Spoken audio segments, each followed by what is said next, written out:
Welcome to our channel. Today, we bring you news that weighs heavy on the heart. Some truly remarkable people have recently left this world. In this video, we will share their stories, their legacy, their final chapters.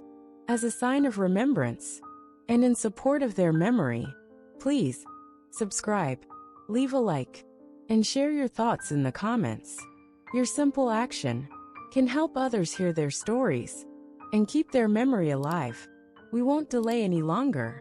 Let's begin this tribute to those we've lost.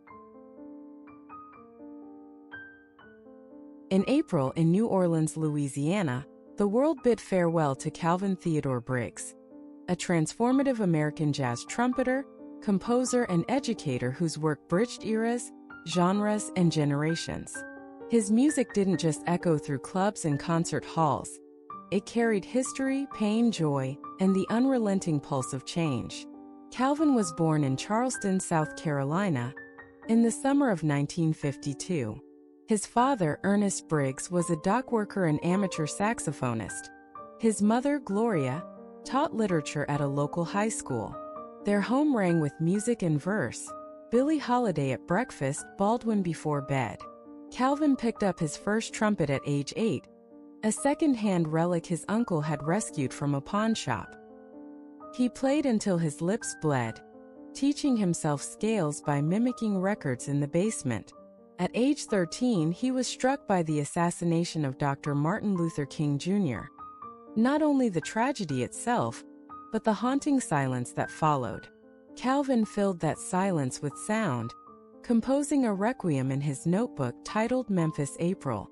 His early compositions showed a rare sophistication, blending traditional jazz forms with gospel chords and unconventional time signatures. He attended Berklee College of Music on a scholarship, where he studied under Donald Byrd and Maria Schneider. While his technical prowess quickly impressed faculty, it was his insistence on incorporating Southern spirituals and protest chants into formal jazz structures that set him apart. Some professors discouraged it. Calvin refused. "If I leave my roots behind, I'm not improvising. I'm imitating." In 1977, he released his debut album Waters Run Backward, which became a landmark in modern jazz fusion. It combined brass quintets with spoken-word poetry and Afro-Caribbean rhythms. The album earned him a Grammy nomination and a spot at the Montreux Jazz Festival. Over the next 4 decades, Calvin recorded 18 studio albums, including Low Country Fire (1985), Trumpet Psalms (1997), and Black Static (2009).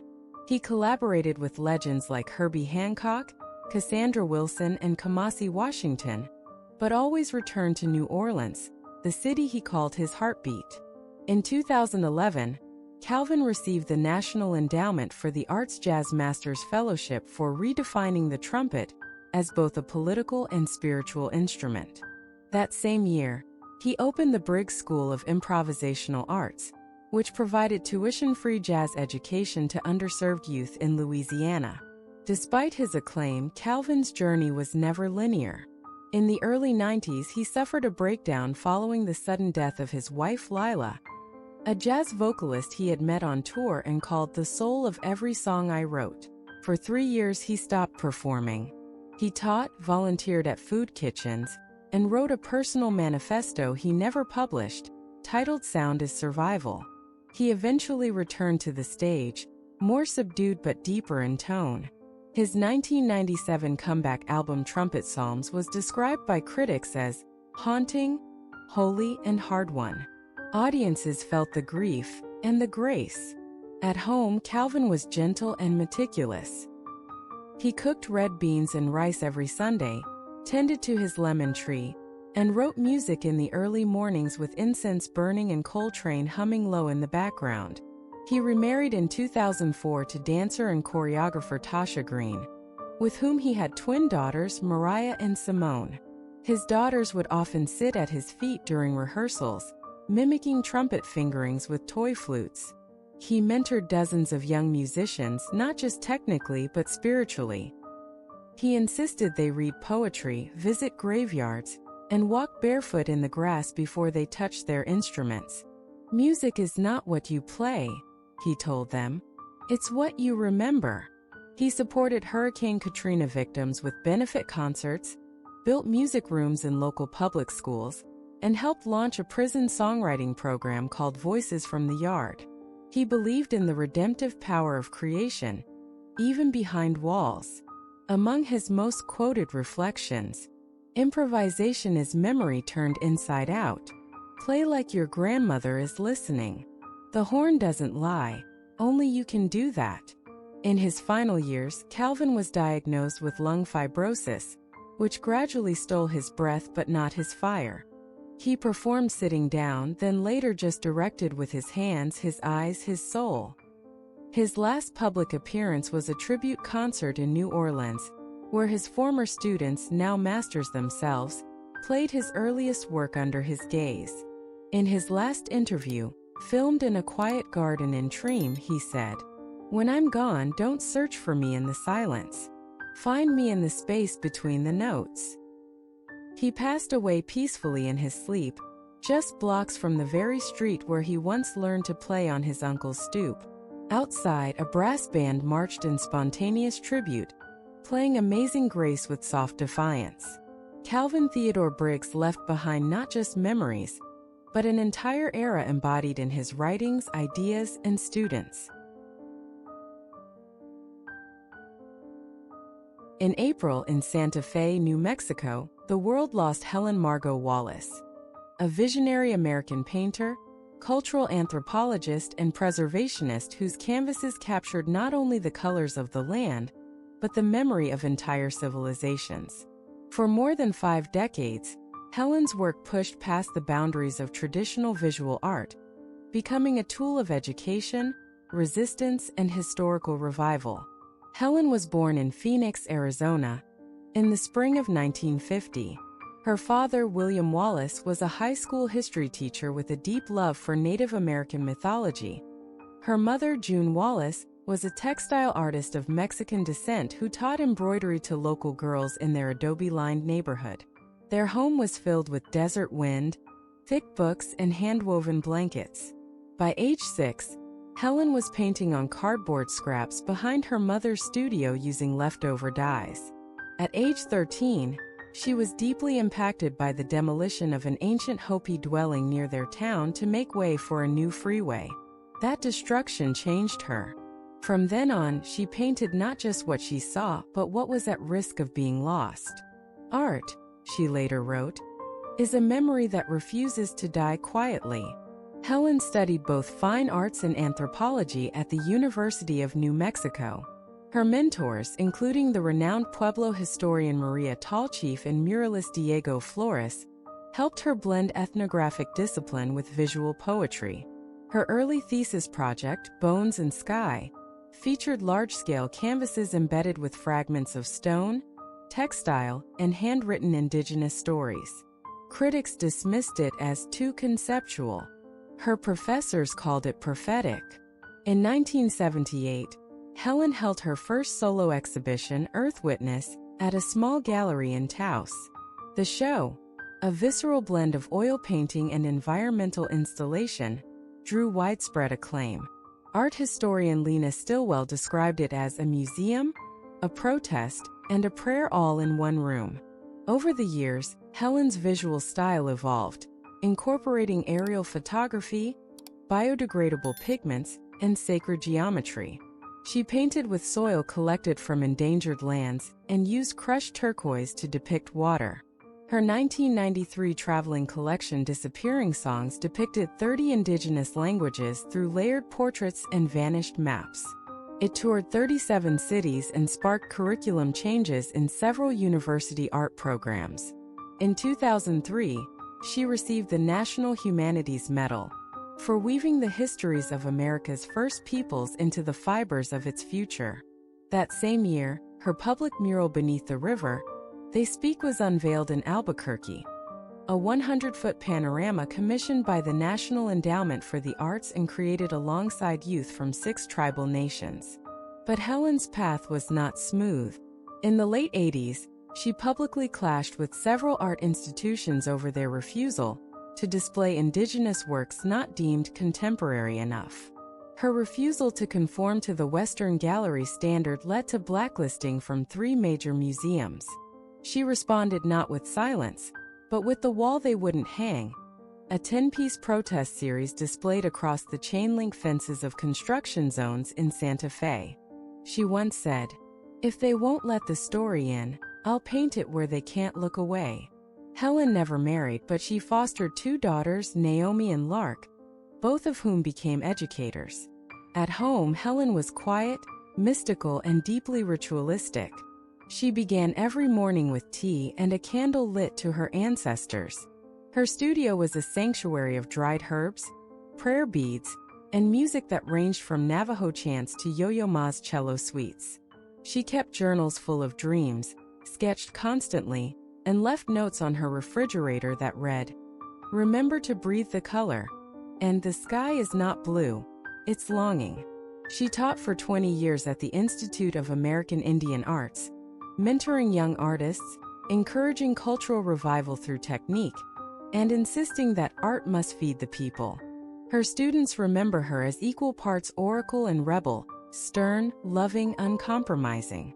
Her most quoted sayings include, "Paint with dirt. That's where the truth lives. Culture is not a museum. It's a heartbeat. You can't preserve what you refuse to feel." In her final years, Helen was diagnosed with early-onset Alzheimer's. Knowing what was ahead, she began creating a final series titled Forget Me Not, in which she painted layered portraits of her ancestors from memory, then intentionally erased parts of them, a haunting meditation on memory and identity. The collection was completed with help from her daughters and students, and now resides in the Smithsonian. Her last interview was brief but lucid. Sitting on a bench overlooking the Sangre de Cristo Mountains, she smiled and said, "My hands remember what my mind forgets. And that's enough." She passed away peacefully, wrapped in one of her mother's blankets, in the same region where she had first painted the land as a child. Helen Margot Wallace left behind not just memories, but an entire era embodied in her writings, ideas, and students. Stephen John Carell was born on August 16, 1962, in the small, unassuming town of Concord, Massachusetts, a place soaked in New England's golden light and revolutionary ghosts, where stone walls lean with history and autumns arrive in burnt orange and cinnamon. Concord is a town of thinkers, poets, and scholars. Thoreau, Emerson, Hawthorne. Their spirits still seem to walk its winding roads and wooded trails. There is a gentle reserve in the air, a quiet pride in things well-made and well-meant. It was, in many ways, a fitting cradle for a man whose greatness would be measured not in volume, but in depth.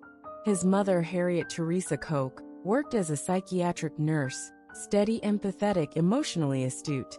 She was the kind of woman who listened with her eyes, and who brought a calm, maternal intelligence to every conversation.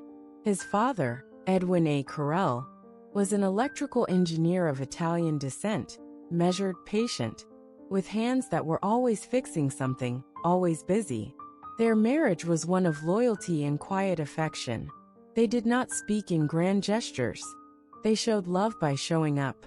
Steve was the youngest of 4 boys, and in a household full of older brothers, he learned early how to carve out identity in the margins. The Carell home, just outside town, was a place of modest routines. Church on Sundays, dinner at the table, summer nights lit by fireflies and Red Sox games crackling from a dusty radio. There was laughter, often dry and self-deprecating, and discipline though never harsh. Steve's humor bloomed slowly. It wasn't about being the center of attention.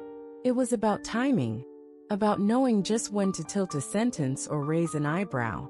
He made people laugh without trying to, which is why it worked. As a child, Steve was curious, introverted, and deeply sensitive, though he hid the last part well. He loved history, was fascinated by war reenactments, and often dressed up in old army uniforms for neighborhood games. His toys were simple: plastic soldiers, baseball gloves, cassette tapes filled with strange character voices he'd recorded in secret. He was not a troublemaker. He was the observer, the listener, the one who saw what others missed. School at the Fenn School, and later Middlesex School, was both a comfort and a crucible. Steve excelled quietly, a solid student, well-liked but never flashy. He played ice hockey with intensity and studied Latin with quiet dedication. He didn't know yet that he wanted to perform. Acting wasn't a childhood obsession.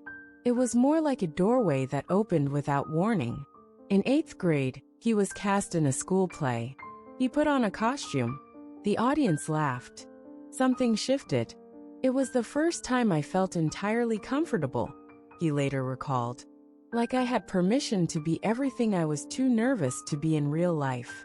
He went on to Denison University in Granville, Ohio, a small liberal arts college nestled among hills and trees.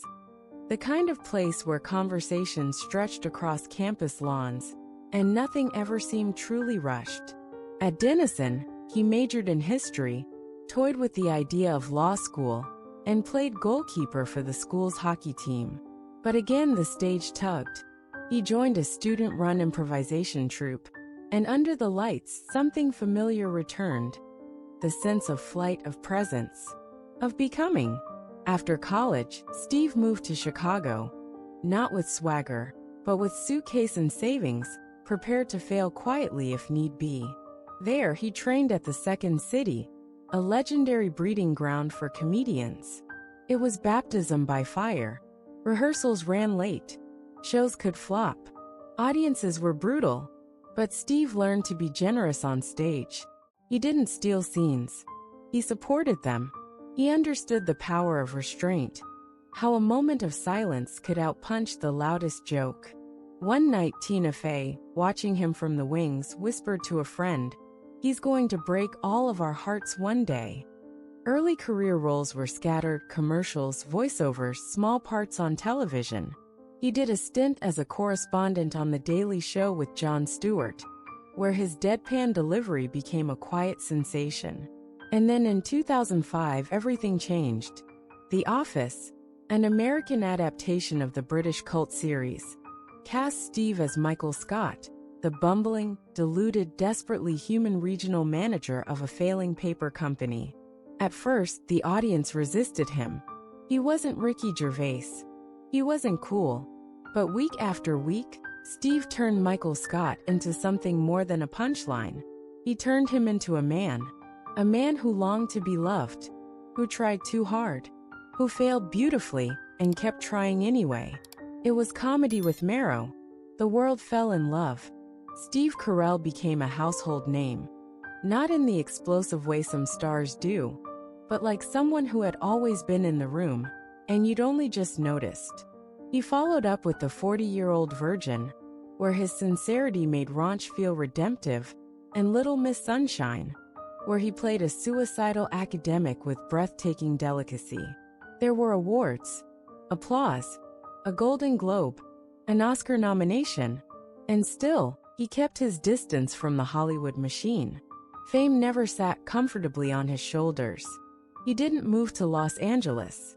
He bought a general store in Massachusetts and lived a quiet life with his wife Nancy Walls, herself a brilliant comedic mind and former SNL cast member, and their children Elizabeth and John. He mowed his own lawn. He made school lunches. He painted watercolors in the attic.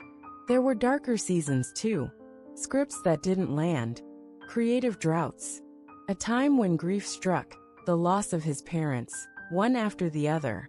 He retreated into silence then, spending long days at home, speaking little, painting more. "Grief isn't loud," he told a friend. "It's the echo after the laugh that doesn't come." He returned in roles that surprised: Foxcatcher, The Big Short, Beautiful Boy. Each one peeled back a layer of who he was. He played broken men, dishonest men, fragile fathers. And every time, the audience believed him. Because he didn't ask for sympathy. He just told the truth. In his later years, Steve gave more interviews. Not many, but enough to show the world what it perhaps always suspected, that he was above all a man of grace, of humility. He spoke often of his wife, of the value of kindness, of how comedy had never been a shield but a bridge. "If people laugh," he said once, "they're not alone. That's the only reason I ever did any of this." He spent his final years mentoring young writers and actors, returning to theater, and teaching improv to children. He didn't crave legacy. He craved honesty. He wrote essays about parenting, about silence, about the strangeness of being known by strangers. His last performance was in a play called Still, where he spoke only 13 words over 90 minutes. But when he wept, the audience followed. Steve Carell passed quietly at home, surrounded by his family, his dog asleep at his feet. He had asked for no funeral, no spectacle, just a bench placed under an old elm tree near his childhood home in Concord, with a plaque that read, "He listened." The world mourned not a celebrity, but a companion, someone who had made them laugh in the worst times, who had reminded them that awkwardness was human, and that decency still mattered. Tributes poured in, not from tabloids but from neighbors, from fans who'd found solace in his gentleness. Today, Steve Carell's name lives not in bright lights, but in the soft glow of memory.